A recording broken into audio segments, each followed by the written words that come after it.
Hi and welcome to another edition of ChinnyVision. This time we're getting all wet on the Dreamcast. Wetrix is a hard game to define, really. Is it a puzzle game? Well, yes.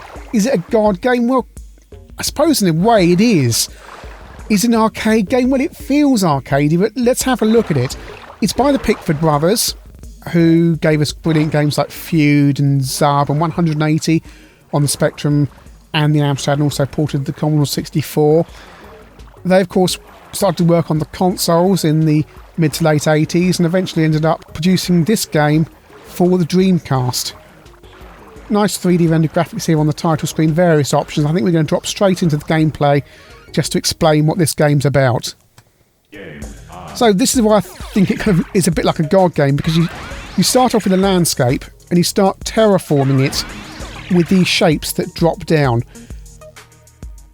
What happens is it starts to rain and you have to trap all of the water and stop it flowing off the edge of the map. So it hasn't started to rain yet, so I'm just going to try and build up a large an area as possible using the shapes so we can capture as much of the water as we can without it falling off the side of the map. And as you can see on the right hand side there's a big beaker type thing that fills up with water as water falls off the side of the map.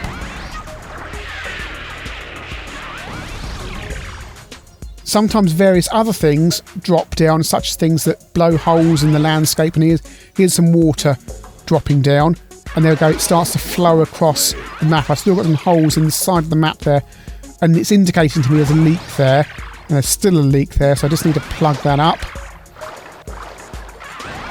Got two lakes there, and I've just got to try and I'm going to repair that hole.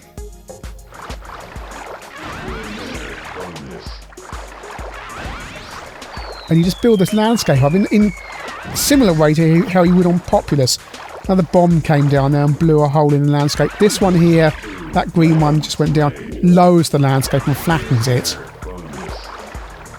There's an earthquake meter on the left hand side, and what happens is as you've added to the landscape it gets heavier, and the heavier the landscape gets, the more the earthquake meter rises. When that reaches the top there's an earthquake and the part of the landscape gets flattened.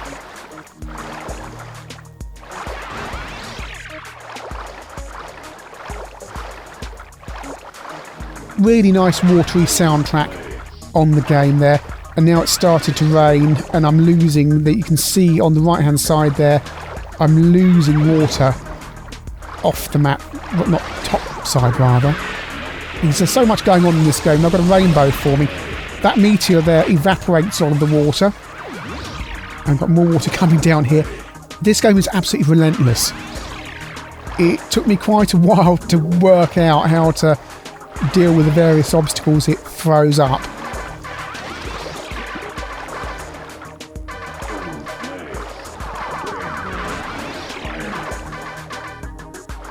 Really nice sound effects and speech as you go on, and various bonuses get thrown up, and that's again why I think of it more as an arcade game possibly. Things are thrown at you like an arcade game, level up and changes the background. I think this is the Pickford's background as arcade game designers or arcade style game designers. This isn't a game like Clacked where it is an arcade game, but there's always one thing going on, which is the tiles coming towards it that you have to deal with. This thing's throwing all sorts of things at you, and you're having to think about all aspects of the map.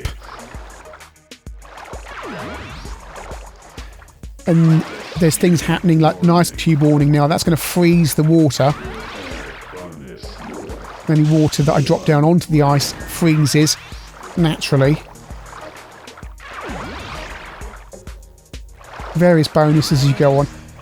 The aim of this really to get the highest score possible, and I've seen videos on YouTube of people scoring millions on this game.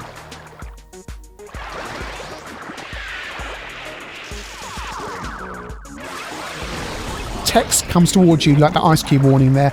I do find that slightly irritating because you're trying to concentrate and see what's going on, especially with the voice saying those things at you anyway. It just, sometimes you're looking at a little bit of the map and then that comes in front of your eyes and it's just slightly distracting. The game starts off difficult and gets even harder as it goes on. Got an earthquake warning now.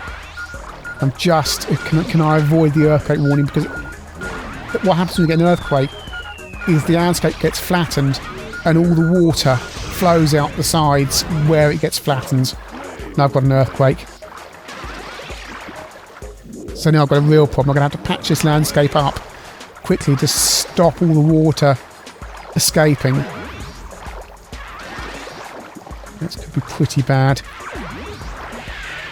It's only level 3. This thing goes on forever. Hopefully I've got a meteor coming down, but that beaker at the right hand side is really shooting up.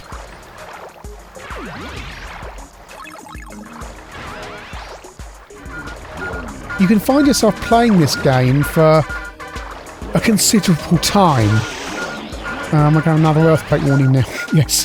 Half hour can just slip by playing Wetrix. It really can. It's extremely compelling and it's a game you want to keep on coming back to. Especially once you get the hang of it. First few goes are a little bit frustrating. You do need to stick with it. And then something suddenly clicks, which is so true of so many Pickford games actually. Zub, once you get the hang of it, it clicks and you want to play it and play it and play it.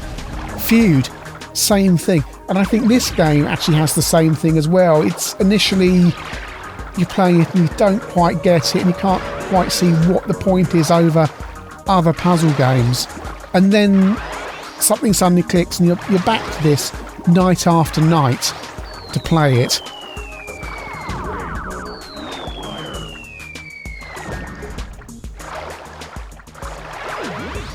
There's ports of this to the N64 which I haven't seen, and there's also a Game Boy Color version which I have seen because I've got it for my Game Boy Color, and to be honest that version isn't half as good as the Dreamcast version. It just suffers from being on the small screen. It doesn't have the level of visuals because the Game Boy can't support it, and my beak on the right hand side's full up there. This game's coming to the end now. Yes, here we go, game over. 48,000, that's not bad for me really. I've been called good, which is probably the best I've achieved so far. There's a pro game mode which is harder and throws things like 2 bombs at you at once and so on, but to be honest, because I haven't mastered the normal version, I'm absolutely terrible at the pro version. There's also various other game modes such as a head-to-head version, but where most people are going to be playing it's going to be the normal mode that I've just shown there. As I say, it's a really, really good game. I don't like to pigeonhole it as just a puzzle game because it feels arcadey. It feels slightly God game-like because of that terraforming of the landscape. It's bringing all these different things together. It does have the traits of a Pickford Brothers game. It's been a game that's been well thought through. You do need to stick with it a little bit. The first few goes, it won't click, and then suddenly you'll get into it and you'll start scoring points and you'll be absolutely hooked. It really is one of the hidden gems on the Dreamcast.